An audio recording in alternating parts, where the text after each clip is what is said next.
السلام عليكم الخوت، صباحكم مبروك. مع كي دوزتو هاد اليومين هادي تاع رمضان.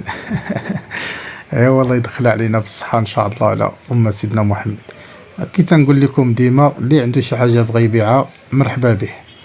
اليوم عندنا الهميزة تاع هاد الكونغو، هادي كونغو 6 البيبان. هانتوما تتشوفوا اللون ديالها لون الدرهم. طونوبيل موديل 2004. تيقول مولاها بأنها في حالة جيدة، يعني ديال الخدمة. والثمن ديالها تيقول 50,000 درهم، 5 المليون. اللي بغاها مرحبا به. الهميزة الثانية هي هاد الكونغو هادي. هاد الأيامات حطيت لكم على الكونغو لأن لقات واحد الإقبال كبير الحمد لله.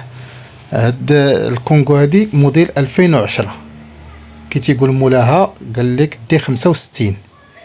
الموتور فيها جديد، والصباغه كي تشوفوا قال لك صباغه ديال الدار، يعني كي خرجت من لا ميزو. اللون ديالها هانتوما تشوفوا لون الدرهم. تيطلب مولاها 75,000 درهم، يعني 7 المليون ونص. اللي بغاها مرحبا به.